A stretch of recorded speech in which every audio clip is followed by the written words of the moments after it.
The Senate hearings on the threats to the homeland has been postponed indefinitely. Senator Rand Paul says Mayorkas and Wray are refusing to provide public testimony. So what's at play here? Why are they avoiding testimony? Breaking news from Capitol Hill: Alejandro Mayorkas, the Secretary of Homeland Security, and Christopher Wray, the FBI director, they were scheduled to testify because, things are kind of bad right now in this country with illegal immigration and crime and all the other issues facing the Justice Department and Homeland Security. It was kind of a big deal in the election. And both these guys, even though they're about to be sent packing, they've got to answer for the problems that they've created. So what happened on Capitol Hill today? Well, let's get the Fox News alert. Welcome back. Quick update. The Senate hearings on the threats to the homeland has been postponed indefinitely. Senator Rand Paul says Mayorkas and Wray are refusing to provide public testimony. The threats to the homeland hearing that was set to happen will not happen because the people who are responsible for protecting us from those threats to the homeland refused to testify. Here's the statement they put out. From Homeland Security, Alejandro Mayorkas, DHS and the FBI have offered to the committee a classified briefing to discuss the threats to the homeland in detail, providing the committee with the information it needs to conduct its work in the months ahead. DHS and the FBI already have shared with the committee and other committees and with the American public extensive unclassified information about the current threat environment, including the recently published Homeland Threat Assessment. DHS takes seriously its obligation to respond to congressional requests for testimony. In fact, Secretary Mayorkas has testified 30 times during his tenure. The FBI has repeatedly demonstrated our commitment to responding to congressional oversight and being transparent with the American people. We remain committed to sharing information about the continuously evolving threat environment facing our nation and the extraordinary work the men and women of the FBI are doing here at home and around the world to protect the American people and uphold the Constitution of the United States. FBI leaders have testified extensively in public settings about the current threat environment and believe the committee would benefit most from further substantive discussions and additional information that can only be provided in a classified setting. God, they're liars. And they're bad liars at that. They have no respect for you. They're insulting you. They're insulting your intelligence. And they think they can get away with this. Can I just quickly break down this last sentence? We remain committed to sharing information about the continuously evolving threat environment facing our nation and the extraordinary work the men and women of the FBI are doing here at home and around the world to protect American people and uphold the Constitution of the United States. Do you? Do you remain committed to sharing that information? Even better. The FBI has repeatedly demonstrated our commitment to responding to congressional oversight and being transparent with the American people, but we only want to do it behind closed doors in a classified setting. So we're committed to sharing information, and we've repeatedly demonstrated that we want to do this with transparency to the American people, but we refuse to talk to you unless it's behind closed doors in a classified setting. Make no mistake, the conduct and track record and abysmal performance of FBI Director Christopher Wray and Homeland Security Secretary Alejandro Mayorkas were absolutely on the ballot 3 weeks ago today. Their track records were on the ballot. What they've done to this country was on the ballot, and they lost. They lost in a crushing defeat, and that's why they don't want to show up. They don't want to sit there on camera. They don't want the American people to see them and hear them try to lie more and try to push aside the dismal track record and the unsafe environment they've created in this country. Senator Josh Hawley of Missouri on that committee says Secretary Mayorkas and Director Wray's refusal to testify publicly today in the Senate is an outrage, a brazen attempt to avoid oversight for the political abuses at FEMA, the FBI, and more. I look forward to Director Wray's resignation. Yeah, Director Wray is a dead man walking over there at the FBI, and he knows it. Everyone's wondering why the new FBI director hasn't been named. Well, it's very rare, by the way, just if you're new to the whole political process and government, it's very rare that the FBI director is actually part of a new administration. In fact, it's quite common that an FBI director transcend presidential administrations and White Houses. Christopher Wray, by the way, named, with really bad advice from Chris Christie, named as the FBI director by Donald Trump. That's right, it was Chris Christie's idea. Named as the FBI director by Donald Trump in late 2017. That, of course, set the wheels in motion for the Robert Mueller special prosecutor investigation. Because if you fire James Comey, damn it, you'll be impeached. Is basically the way the deep state operates in this country. So Christopher Wray was there, named by Trump, and of course Biden kept him because, well, he's part of the team, right? That's why there's so much discussion about Kash Patel potentially being the new FBI director. And so Christopher Wray is going to be fired if he doesn't submit his resignation by Josh Hawley. But hold tight. Generally speaking, that sort of thing wouldn't happen until after the new attorney general comes in, because the attorney general is the boss of the FBI director, you see. So what's at play here?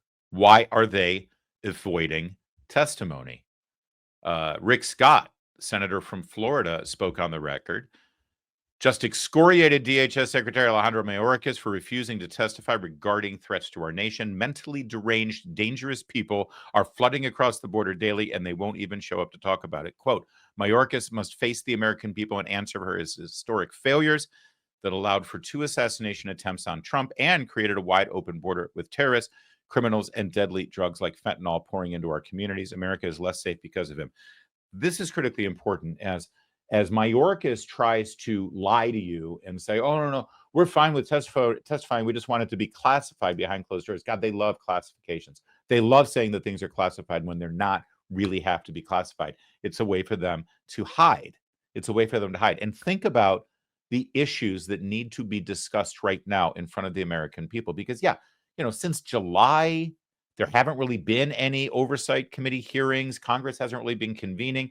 It's an election year. They were campaigning, yada, yada. So now the campaign is over. We get back into town. They're working. They've got 20 days left in session on Capitol Hill. Let's have some hearings because, a lot's happened that Alejandro Mayorkas should answer for. He oversees Secret Service. So, Alejandro, what's going on? Because there seems to be some stuff broken there with Secret Service. What did you know and when did you know it? FEMA, the scandal that's under his umbrella as well. The scandal over FEMA not only being ham-handed in actually doling out assistance for those Americans who were struck by the hurricanes, but now, of course, the scandal involving the refusal to provide aid for homes that had Trump flags or Trump signs out front. Don't you think the Secretary of Homeland Security should answer to that? And then let's not forget the ongoing crisis at the border, the ongoing crime due to the illegal immigrants in this country. How about the prosecution yesterday of Laken Riley's murderer, who would not have been in this country were it not for the damnable policies of Mayorkas, Harris, and Biden? Don't you think maybe he should answer a question? Is that classified too, Alejandro? Here's what you do, sir. You show up to the hearing.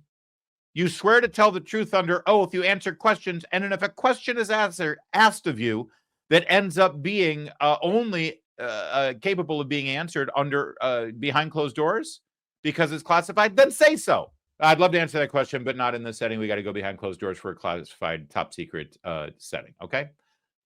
Because I assure you, a question about their policies regarding murderers crossing our border and staying in this country to the tune of hundreds of thousands, that's not classified. Why are they hiding? I'll tell you why they're hiding. Because of this. Guess what that is? That's a caravan. That's what they're calling it. Just out for a quick march. I like how that they put a woman and a baby stroller up front and another woman walking a 4-year-old up front. Because I assure you the vast, vast, vast majority of this caravan coming up through Latin America and aiming toward our border, it's those guys right there. Not moms with strollers. And they're aiming for the southern border, and they're trying to get there before Inauguration Day. They're trying to sneak in, be allowed in before Trump takes over. And I assure you that Mayorkas does not want to answer any questions about that. They lost the election, and they want to do as much as they can to ruin things for Donald Trump before he actually takes office. And they're brazen about it. They're not hiding about it. In fact, when they speak with reporters through interpreters, they say, yeah, we want to get here before Trump takes over. Because we know when Trump takes over, it won't be a free-for-all on the border. But if we can get in, then we can stay. And eventually we'll get to vote. That's what's happening right now. And if you're the director of Homeland, the secretary of the Department of Homeland Security, maybe you should start answering questions about that. Maybe you should actually be held accountable. I know if I were doing the questioning right now and I had Alejandro Mayorkas and the FBI director in front of him, I'd have a lot of questions, not just about Laken Riley and the conviction of his murderer yesterday, her murderer, excuse me, but also, people act like, oh, the Laken Riley thing, that was a year ago. Oh, the other stuff that's going on in New York, that was, that's old news. Things are fixed now. Things are fixed. Oh, really? Here's a report from last night in Herndon, Virginia, Fairfax County, right across the Potomac River from Washington, D.C. Oh, and by the way, Fairfax County, a sanctuary county. I'd bet Alejandro Mayorkas or Christopher Wray live in Fairfax County. They didn't want to show up and answer questions about this. Hey, guys, we'll start here. This is downtown Herndon here behind me. And then you come over here, running right through it. You've got the Washington and Old Dominion Trail. This gets busy. We're talking families, people exercising, people coming home from work, walking their dogs. And that's a big part of why community members are so concerned. It's devastating. It's heartbreaking. It's very concerning. That's the reaction after police say a woman was walking along Washington and Old Dominion Trail Monday night after leaving a business in downtown Herndon. Then, in between Ferndale Avenue and Gray Street, they say Dennis Humberto Navarrete Romero grabbed the woman and raped her. She eventually got away. Authorities say Romero was arrested in a nearby parking lot minutes later. I am incredibly saddened and outraged that a crime like this could happen here in the town of Herndon. This is the only stranger rape that we have had in the town in my more than 12 years as chief of police. Herndon Police Chief Maggie DeBoard also said that Romero has a documented history of both sexual assaults and exposures in the region beginning in 2022. Officials also said that Romero, who's from Honduras, is in the country illegally. Let's just pause there for a quick second because you may have missed it. This guy's in the country illegally from Honduras, and he's got a long track record of sexual-related offenses, including exposure and assault, going back to 2022, and now he's raped a woman. Why in the hell is he still in this country and walking free? Well, as I said, Fairfax County is a sanctuary county. They refuse to cooperate with federal ICE officials, ICE law enforcement officials who are in charge of deporting people like Mr. Humberto. It's also run, Fairfax County is, in terms of the DA's office or Commonwealth's Attorney Office in Virginia, they call it, by a guy named Steve Descano, who has been put in office with bagfuls of money from George Soros, where he believes that criminals should be walking free because, justice, man. Justice. Now, I assure you, while Ana Navarro tells you that when the Trump administration takes over and Kristi Noem is now the Secretary of Homeland Security and Tom Homan is the border czar, that they're going to come after your abuelo and abuela, knock on the door and rip them from the living room while watching their telenovelas, while the grandchildren are screaming and crying, and they're going to be deported. That's what Ana Navarro would have you think. But I assure you, at the top of the list and the top priorities is to, at the very least, go to places like Fairfax County and find out if there are any illegal immigrants who have broken the law beyond just the immigration violations. For instance, this guy, who the police had arrested and was released over and over again, maybe they should be deported. And the Democrats who run Fairfax County, who are aligned with Joe Biden, Kamala Harris, and yes, the very Secretary of Homeland Security, Alejandro Mayorkas, we're talking about today, they would say, no, this guy should stay. And you see, that's why Alejandro Mayorkas didn't show up today, because he might have to actually answer for his devastating incompetence that have gotten people killed and raped and molested. What is disturbing is the number of times this individual has been arrested and released. He has continued to reoffend, and his behavior has escalated to a rape in a very public area in our town last night. Tuesday night, people who live nearby sounded like this. This trail is used a lot. It gets packed, especially during the early evening hours where you got a lot of families and commuters that are coming from the metro stations. It's a very eye-opening event. Makes you realize that it's always important to be aware of your surroundings no matter where you are. A lot of questions remain with this one. For instance, we've reached out to ICE to ask about Romero's previous arrests and immigration status. We did hear from them. They said they're working on a response, and we expect to hear back. Yeah, they're working on a response. Would have been a great day to have that response on Capitol Hill. But Alejandro Mayorkas is running. He's hiding. He's trying to play out the clock. He just wants to get back to some law firm job that he's going to be offered when he leaves the Biden administration. I don't know. Maybe he'll run for office back in California where he belongs, where they'll love him. He and Christopher Wray are hiding. They're running. They're fleeing. They don't want to be held accountable. They're arrogant. They're exactly why Trump won. They're exactly why the new cabinet is being rolled out. They're exactly why things need to get cleaned up. And they've decided to run. But you know what?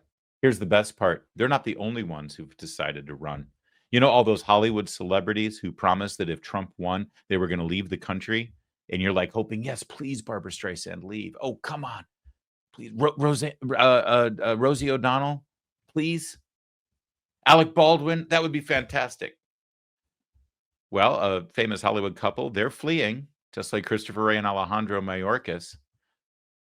Very famous and very rich Hollywood superstar is fleeing, along with the superstar's wife. And sadly, no, it's not Alec Baldwin and his fake Latina wife, who was actually born in Boston and has not an ounce of Hispanic blood in her, but she still speaks with a fake Spanish accent. There's something very quirky and weird going on with that Spanish fetish that Alec Baldwin has. No, it's not them, sadly. It's Ellen DeGeneres and her wife, Portia de Rossi. Then here's what's amazing, though. Whenever a Hollywood star, I'm leaving this country if Trump wins. And, well, why? Well, because he's so racist.